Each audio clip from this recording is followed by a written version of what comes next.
चलिए, पिछले वीडियो हमने आपका रिवीजन हम करवा रहे हैं क्योंकि आपका एग्जाम नज़दीक है, तो मैथ थोड़ा सा रिवीजन करवा रहे हैं और उन मुख्य चीज़ों को बता रहे हैं जो पेपर में आ सकते हैं। हालांकि मैथ तो बहुत बड़ा है और खासकर एच.डी. यादव की बुकें आप पढ़ते हो तो उन चीज़ों पर फोकस किया जा रहा है जो आपके एग्जाम में आ सकते हैं। चलिए रिवीजन कर लेते हैं। पिछला जहाँ तक बताए थे उसके आगे कुछ महत्वपूर्ण चीज़ें बता रहा हूँ, लेकिन आपका भी एक काम होता है, अगर आपको समझ में आ रहा है, अच्छा लग रहा है, तो अगर अच्छा लग रहा है या बुरा लग रहा है, जो भी लग रहा है नीचे लिख दिया करो कि सर यहाँ पर ये चीज़ें और अच्छी होती और होती तो और अच्छा लगता। थोड़ा बताया तो करो आपको कैसा लगा वीडियो। चलो देखो इधर, अगर इस टाइप का सवाल आ जाए, दिखने में खतरनाक लगता है लेकिन रहता है सरल। अगर इस टाइप का सवाल आ जाए तो आपको क्या करना है, जो संख्या अगर ऐसे दिया रहे 12 + 12 + 12, अगर प्लस प्लस करके अनंत तक दिया रही, अनंत का निशान है, तो आप कैसे हल करोगे। तो ध्यान रखना करो कि जो भी संख्या दिया रहे उसका ऐसा दो खंड करो जिसका घटाना 1 हो। इसको तो आप तोड़ोगे 6 × 2 भी लिख सकते हो, लेकिन 6 और 2 घटाओगे तो 1 नहीं आएगा। 4 × 3 लिख सकते हो, 4 × 3 = 12 होता है, 4 में से 3 घटाओगे तो 1 आएगा ना। तो जब ऐसे प्लस प्लस करके दिया रहे अनंत तक, तो ऐसा दो खंड करो जिसका घटाना 1 हो, तो वही जो दो खंड बनेंगे वही आंसर बन जाएगा इसका। ठीक है, तो इसका आंसर बनेगा 4 और 3, लेकिन इसमें एक प्लस में रहेगा, एक माइनस में रहेगा। ध्यान रखना, जब प्लस में दिया रहे सब तो बड़ा वाला निशान अच्छा जो है वो प्लस में रहेगा, छोटा वाली संख्या माइनस में रहेगी। ओके, जब ये प्लस में दिया रहे, और अगर ये माइनस में दिया रहे यहाँ पर डैश ये, तो इस तरह से अगर दिया हो तो आप क्या करोगे, तब इसका गुणनखंड तब भी करना है। देखो प्लस में है तब भी आप गुणनखंड करना है, माइनस में है तब भी गुणनखंड करना है। लेकिन ध्यान रखना, जैसे यहाँ माइनस है, ऐसे सेम ऐसे है, तो यहाँ माइनस करके फिर ऐसे 30 दिया हो, तो ऐसा दो खंड करिए जिसका घटाना 1 हो। तो आप इसको क्या लिख सकते हो, 10 × 30 लिखोगे, लेकिन 10 में से 30 घटाओगे तो 1 नहीं आएगा। आप इसे 6 × 5 तो लिख सकते हो ना, 6 × 5, 6 में 6 × 5 = 30, 6 में से 5 घटेगा तो 1 आएगा ना। तो इसका आंसर क्या बनेगा, 6 और 5। फिर ध्यान रखना, एक प्लस में होता है, एक माइनस में होता है। अगर सब प्लस प्लस में रहे तो बड़ी वाली संख्या प्लस में आंसर आता है, लेकिन अगर सब माइनस माइनस में रहे तो बड़ी वाली संख्या माइनस में आंसर आएगी और ये प्लस में आएगा। ओके, ये क्लियर समझ में आया। दूसरी बात, इसी टाइप का एक सवाल और आता है, बीच में से दिया रहेगा, ऐसा लगता है गुणा का निशान है, तो और ऐसे अनंत तक दिया रहेगा, तब क्या आंसर बनेगा। तब ध्यान रखना, जब ऐसे अनंत तक दिया रहे तो जो संख्या रहती है वही आंसर बन जाता है। बस इसके डिटेल में मत जाइएगा, बहुत लंबा पड़ जाएगा, बस ऐसे समझ लीजिएगा, नहीं तो सीधे धनाचार्य का सूत्र लगाओगे बहुत कठिन पड़ जाएगा। बस याद कर लीजिएगा, अगर प्लस प्लस प्लस अनंत तक है तो ऐसा दो खंड करना है जिसका घटाना 1 हो, और जो बड़ी संख्या होगी वो प्लस में होगी, छोटी संख्या माइनस में होगी। अगर माइनस माइनस करके है अनंत तक है तो ऐसे दो खंड करेंगे जिसका घटाना 1 हो, बड़ी संख्या माइनस में होगी, छोटी संख्या प्लस में होगी। ठीक है, और अगर गुणा के निशान में है अनंत तक है तो जो संख्या वही आंसर बन जाएगी। कर पाओगे, कोई समस्या नहीं, आराम से कर सकते हो। ओके, कभी कभी कुछ सवाल भिन्नों से भी आ जाते हैं और बहुत सिंपल आते हैं, बस ऐसे 4-5 भिन्न दे देगा, बोलेगा बताओ सबसे छोटी कौन सी है, सबसे बड़ी कौन सी है। पहचानना बड़ा आसान तरीका है, आइए देखते हैं कैसे पहचानते हैं। सबसे पहले सिंपल समझिए, अगर किसी भिन्न को पहचानना है छोटी एक बड़ी, जैसे दे दें यहाँ पर 5/7 और 2/2 कर देते हैं 5, और बोलते बताओ इनमें से कौन छोटी है कौन सी बड़ी है। तो सिंपल सा कॉन्सेप्ट है, आप क्रॉस क्रॉस गुणा कर दो, इधर का गुणा कर दो, इसमें इसका गुणा करोगे कितना आएगा, 25 आएगा, इसमें इसका गुणा करोगे कितना आएगा, 14 आएगा। तो कौन छोटा है, ये छोटा है ना, 14 छोटा 25 बड़ा है, इसका मतलब ये भिन्न बड़ी है और ये भिन्न छोटी है। जिसके ऊपर का मान कम आएगा वो छोटी भिन्न बन जाएगी, जिसके ऊपर का मान ज्यादा आएगा वो बड़ी भिन्न बन जाएगी।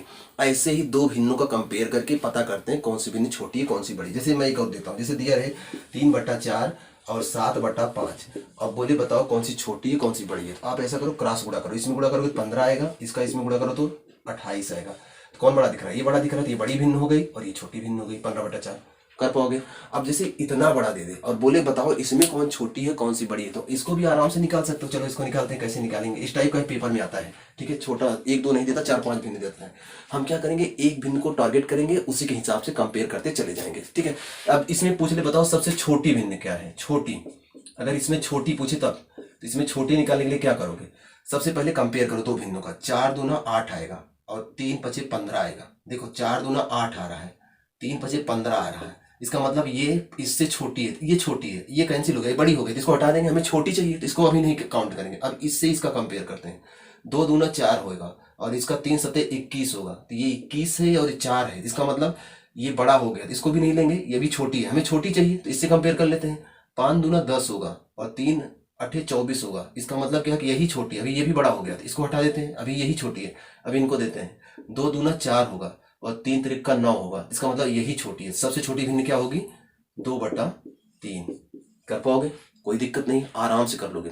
अब अगर इसी में बड़ी पूछता बताओ, जैसे यही भिन्न फिर से मैं लिख रहा हूँ, 5/4, 7/2, 8/5, 3/2, और बोलता है बताओ इसमें सबसे बड़ी भिन्न कौन सी है।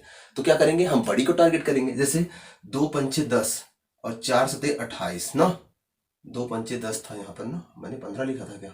अच्छा नहीं, ये 4, अच्छा इसको तो लिखा नहीं, इसको लिखा, इसको लिखा, इसको लिखा, इसको लिखा, अच्छा इसको नहीं लिखा, इसको लिख लेते हैं 2/3।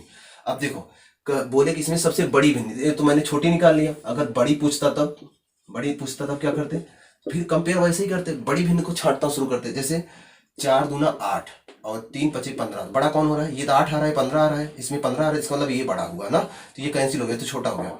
अब इसका कंपेयर करते हैं, 2×5 = 10, 4×7 = 28, ये 10 आ रहा है, 28 आ रहा है, इसका मतलब ये बड़ा हुआ, ये कैंसिल, छोटा हो गया।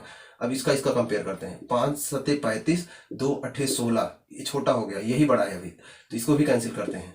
अब ये बचा, इसका कंपेयर करते हैं, 2×7 = 14 और 2×3 = 6, इसका मतलब कि 6 आ रहा है, 14, मतलब यही बड़ा है। ठीक है, सबसे बड़ा कौन सा भिन्न है? 7/2। ठीक है, तो ऐसे कभी कभी छोटी बड़ी भिन्न पूछता है, तो आप आराम से इसे कंपेयर करके निकाल लो, सबसे छोटी, फिर उससे छोटी, फिर उससे छोटी, फिर उससे छोटी, तो आप आरोही अवरोही क्रम भी लगा सकते हो, कोई दिक्कत नहीं है, आराम से छोटी बड़ी भिन्न निकाल सकते हो। ठीक है, आइए देखते हैं, कभी कभी भिन्न में बार वाले सवाल आते हैं, कैसे लगाते हैं इसको समझ लीजिएगा। जैसे ये दिया है, बार लग गया ऊपर, 10.7 का ऊपर बार है, तो बार हटाने के लिए लिखेंगे 7/9, बार हटाएंगे, जितने ऊपर बार लगा रहता है उतनी बार 9 लिख देते हैं। ये तो सिंपल सा था, तो हो जाएगा, लेकिन जब ऐसा सवाल देता है तब कठिन बन जाता है। क्या करेंगे, जैसे ये सवाल दिया 0.0 है, दशमलव सबके आगे लगा हुआ है, अब पूछ ले बताओ इसका मान क्या होगा, तो सिंपल सी बात है, सबसे पहले अगर लिखा है ऐसे 0.2, 3, 4 और 2 संख्याओं पे बार लगा है, तो क्या लिखेंगे, सबसे पहले पूरी संख्या लिख देंगे, 234 लिख दिया मैंने, माइनस जिस संख्या पे बार नहीं है उसे घटा देंगे, 2 पे बार नहीं है, देखो ये बार केवल 3 तक था, तो 2 को घटाएंगे, बटे जितनी संख्याओं पे बार है उतनी बार 9 लिखेंगे, 2 संख्याओं पे 1 और 2 संख्याओं पे बार है तो 2 बार 9 लिखेंगे, जितनी संख्याओं पे बार नहीं उतना 0 लगा देंगे। ठीक है, उसके बाद इसको हल कर लो, आप इसको लिख सकते हो, घटा दो, 232/990, उसके बाद कटे तो आप काट सकते हो, काट के और सरल कर लो, कोई दिक्कत नहीं, आराम से आ जाएगा। दूसरी बात, अगर सवाल थोड़ा सा और बड़ा हो जाए, जैसे ऐसे दिया 0.3524 और पूछे इसको हल करो, तो सबसे पहले हमने क्या बताया, जब ऐसी संख्या हो तो सबसे पहले पूरी संख्या लिखते हैं, 3, 5, 2, 4 पूरा लिख दो, माइनस करो उस संख्या को जिसपे बार नहीं लगा, 3 और 5 पे बार नहीं लगा है, तो 3, 5 को माइनस करो, बटे जितनी संख्याओं पे बार लगा है उतनी बार 9, ये देखो, और जितनी संख्याओं बार नहीं लगा है उतनी बार 0, 2 पे बार नहीं लगा, 2 बार 0। अब ये घटा के आप लिख सकते हो, 4 में से 5 घटाओगे, 14 में से 5 घटेगा तो आएगा 9, यहाँ बचा 1, 11 में से 3 गया 8, यहाँ बचा 4, 4 ऐसे उतर जाएगा, और ये 3, 3489/900, 9900। अब सरल हो सके, आपसे कट सके तो काट लो, नहीं तो आंसर यही बन जाएगा। क्या बार वाले सवाल लगा पाओगे? कोई दिक्कत नहीं, बहुत आराम से आ जाएगा। ठीक है, एक मैं बना रहा हूँ, देखो 0.5432 और इसमें दे दिया 3 पे बार, 3 संख्याओं पे बार, तो कैसे लगेगा आप, तो सबसे पहले क्या करेंगे, पूरी संख्या लिखेंगे, 5, 4, 6, 3, 2, माइनस जितनी संख्याओं पर, देखो यहाँ पर क्या था, 2 संख्याओं पे बार था, जितनी संख्या थी पहले पूरा लिख दिया हमने, पूरा लिख दिया, फिर जितनी भी बार नहीं उसको ले जाकर घटाया, ये देखो पूरा ले जाकर घटा रहे हैं, तो जितनी भी पूरा पहले लिख दिया, जितने पे बार नहीं है, कितने पे बार नहीं है, 54 पे बार नहीं है, 54 ले जाकर घटा देते हैं यहाँ पर, बटे जितनी पे बार था उतनी बार 9 लिखा, यहाँ देखो जितनी पे बार है, 3 संख्याओं पे बार है, 3 बार 9 लिखो, और जितनी पे बार नहीं उतनी बार 0, जितनी पे बार नहीं था उतनी बार 0, 2 बार 0 लिख दो, उसके बाद घटा लो, जो आंसर होगा हो जाएगा, काट, अगर कट रहा है तो काट देना, नहीं कट रहा है तो आंसर बन जाएगा। बार वाले सवाल तो हो ही जाएंगे, कोई समस्या नहीं, लग जाएगा। ठीक, आपके एग्जाम में कुछ सवाल अनुपात से भी आएंगे, तो देख लेते हैं, अनुपात भी थोड़ा थोड़ा देख लेते हैं ना, तो कवर हो जाएगा, तो क्वेश्चन आएगा तो गड़बड़ नहीं होगा। जैसे दिया रहे कि 3:4 समानुपाते 5 क्या होगा, यहाँ पर, यहाँ क्वेश्चन मार्क दे दिया, पूछ ले यहाँ क्या होगा, तो अगर ऐसे अनुपात में सवाल बना दे तो क्या करेंगे आप, तो ध्यान रखना, अनुपात जब ऐसा बना रहे तो एक ही तरीका, बहुत सिंपल तरीका है, आप किनारे किनारे का गुणा कर लो, अंदर अंदर का गुणा कर लो, बराबर कर लो बस। तो यहाँ तो पूछा है क्या होगा, तो आप मान लो यहाँ पर यक्स होगा, जहां पूछ रहे हैं वहां यक्स मान लिया करो। ठीक है, तो क्या करेंगे, किनारे किनारे गुणा करो, 3 में यक्स का गुणा करेंगे, 3 गुणे यक्स बराबर 4 में 5 गुणा करो, 4 5 20, या फिर यक्स बराबर 20/3, हो गया आंसर। ठीक है, तो यक्स का मान 20/3 आएगा। जैसे फिर से एक सवाल और देते हैं, जैसे कि 5:8 समानुपाते 4:6 ऐसे दे दिया, नहीं दिया, अच्छा मान लो कि यहाँ पर 5 नहीं दिया है, यहाँ पूछ लिए, यहाँ यक्स दे देगी, यक्स अनुपाते 8 और ये समानुपात है, समानुपाते 4:6, ठीक है, ऐसे दिया है। अब पूछे कि x का मान बताओ, तो क्या बताया नियम कि आप किनारे किनारे गुणा करो, अंदर अंदर गुणा करो। किनारे किनारे गुणा करोगे 6 गुणे x लिखोगे बराबर अंदर अंदर गुणा 8 गुणे 4, 8 चौके 32 ना। तो x का मान कितना आएगा, तो 6 से भाग दे दो, इसमें कटेगा 4 2 या 6 2 16 32 आएगा कितना 16/3। क्या ये निकाल सकते हो, कोई समस्या नहीं। अगर ऐसा अनुपात दिया है और किसी का बीच में ये खाली कर दे, कहीं का भी कर दे, कहीं से भी कर दे, कोई दिक्कत नहीं। जैसे इधर दिख रहा है, इधर दिख रहा है, देखो जैसे दिया है कि 5:x समानुपाते 8:4। अब पूछ लिया x का मान बताओ, दिख रहा है, तो क्या करेंगे, किनारे किनारे का गुणा, बीच बीच का गुणा।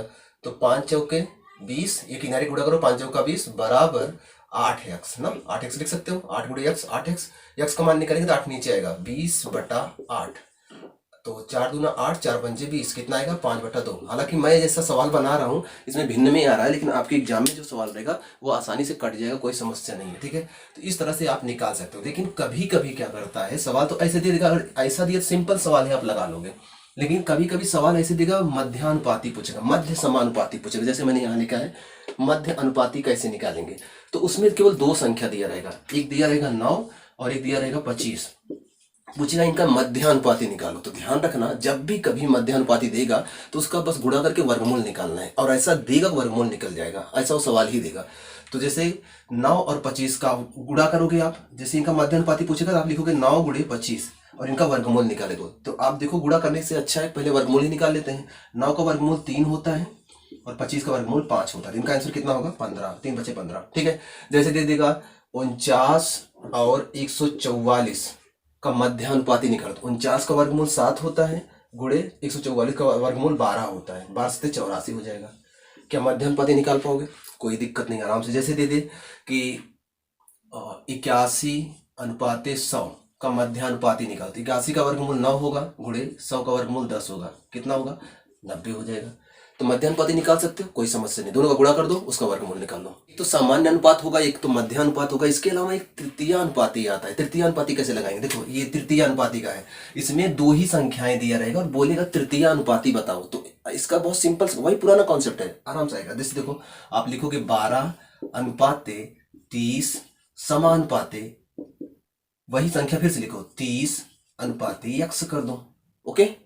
तो ध्यान रखना, जब 2 संख्या दिया रहा, जो दूसरी नंबर की संख्या रहेगा उसको 2 बार लिख देना समानुपात करके, उसके बाद x लगा देना। फिर हमने क्या बताया कि बाहर बाहर का गुणा, अंदर अंदर का गुणा। तो आप लिखोगे 12 गुणे x बराबर 30 गुणे 30, कितना हो जाएगा x बराबर 30/12 कर दो, 6 दूना 12, 6 पंचे 30 और 2 15 में 30, 15 पचे 75, कितना आएगा 75 आ जाएगा आंसर, तृतीय अनुपाती, आराम से आ जाएगा। दूसरी बात, अगर पूछ ले चतुर्थानुपाती, ये देखो ये चतुर्थानुपाती, इसमें 3 दिया रहेगा। जब तृतीयानुपाती पूछेगा 2 ही दिया रहेगा, आपको एक संख्या को 2 बार लिखना होगा और x लगा के मान निकाल लेना होगा। जैसे इसी का तृतीयानुपात, जैसे कोई और दे दे, यहाँ दे कि 6:8 का तृतीयानुपाती निकालो, तो आप क्या लिखोगे 6:8 समानुपाते 8:x ना। आप लिखोगे 6 गुणे x बराबर 8 गुणे 8, x का मान 6 से भाग दे दो, सेम सवाल है। वैसे ही ये तृतीय अनुपाती। अब चतुर्थानुपाती में क्या करते हैं, ध्यान से देखो, ये चतुर्थानुपाती दिख रहा है, इसमें क्या लिखेंगे कि 6:5 समानुपाते 21 नहीं दिया है तो x मान लो, ठीक है। जब 3 संख्याएं हो तो क्रम से चलने दो, क्या दिक्कत है। लेकिन अगर 2 ही संख्या हो, दूसरी वाली संख्या को 2 बार लिख लिया करो, तृतीय अनुपाती बन जाएगा। और 3 संख्याएं, चौथा पूछेगा तो आपको 3 लगातार लिखना होगा, चौथा को x मान लो। फिर क्या करोगे आप, किनारे किनारे का गुणा, बीच बीच का गुणा कर लो। तो किनारे किनारे गुणा करोगे 6 गुणे x हो जाएगा बराबर, बीच बीच का गुणा करोगे तो 21 गुणे 5 हो जाएगा। x का मान निकालना है तो आप इसमें 6 से भाग दे दो, कितना आएगा 17.5, 17.5 दिख रहा है नहीं दिख रहा होगा, भाग दोगे तो आएगा 17.5 आएगा। समझ में आ रहा है, तृतीय अनुपाती चतुर्थ अनुपाती निकाल लोगे। एक सवाल मैं और दे दूंगा आपको, देखो आप लगा पाते हो कि नहीं। चलो देखो एक सवाल और यहाँ पर मैं निकालता हूँ तृतीय अनुपाती में।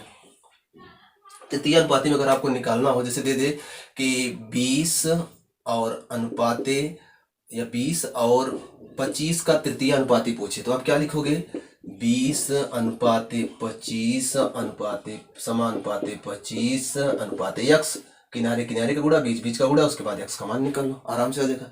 लेकिन अगर 3 संख्या देगा तब चतुर्थानुपात ही पूछेगा, तब आप ऐसे बनाओगे, क्रम से लिखते जाओगे, लास्ट में x लगाओगे, किनारे किनारे का गुणा, लास्ट बीच बीच का गुणा, x का मान निकाल लो। मान तो निकालना आता है, आराम से आप तृतीयानुपाती, चतुर्थानुपाती, मध्यानुपाती और समानुपाती सब निकाल सकते हो। अनुपात का सवाल गड़बड़ नहीं होने वाला है, ध्यान रखना इसको।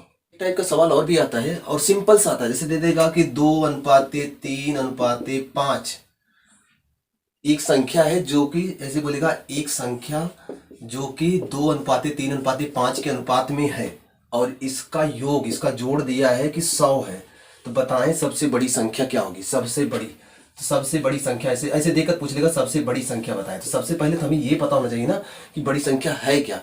तो इसके लिए ये तो संख्या तो है नहीं, ये तो अनुपात है।